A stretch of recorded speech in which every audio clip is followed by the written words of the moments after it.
Let me just start saying, by saying that it's super awkward doing this, talking to myself. Teaching in front of class is far easier, or just playing in front of people is far easier than talking to your phone. I know some people are super equipped to do that, and they really know how, but I don't. So that's my disclaimer for this video. I was asked to talk about a moment with Small Bike, experiences with those guys, and a lot came to mind, but overall it was kind of a flourish of just different memories and everything through the years of, just being around and having a friendship with all of them. We met in the late 90s. They asked us out to play in Marshall at a venue out there. And since that point, a really solid friendship flourished. And we played a lot through the years, and we played one significant show. We kicked off our tour with Aloha at their house in Lansing, and it was at that show. It was the first time I met the Carsick guys, and connected really well there, and we ended up actually playing with them a lot throughout that tour too, which was cool. Moving forward, we played a lot of shows together through the years. And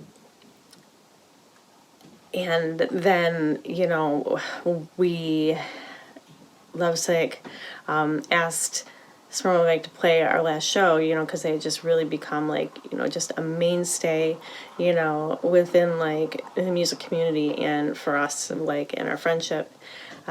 Post that, I started playing with Dan and Katy. And so, again, those paths, continued to connect, which was fantastic. Obviously really solid people to be around and be able to play with and connect. So, anyways, like I said, this is going to be super awkward.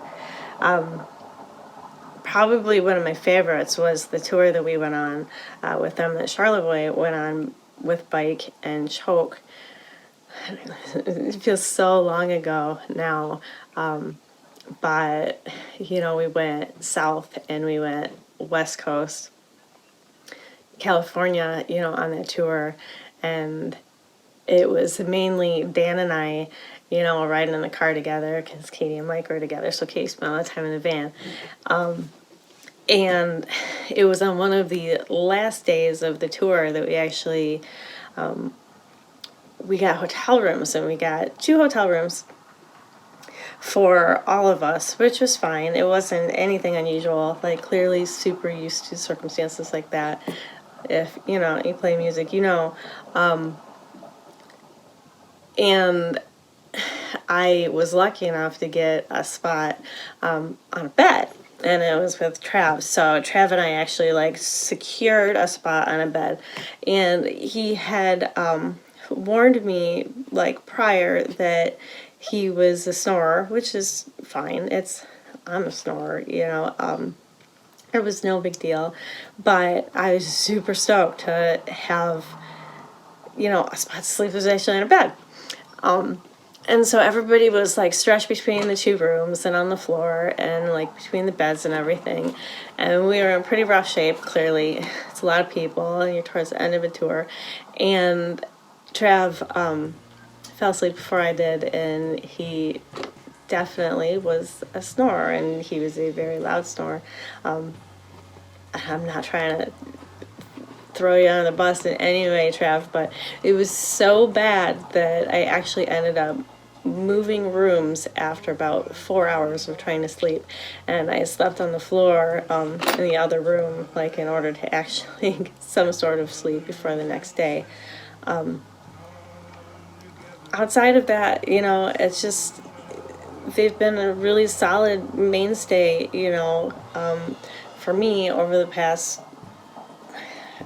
20 plus years. They're really good guys. They're always just been so down to earth and so tight and so honest. So it's really important for me in order to contribute to this compilation.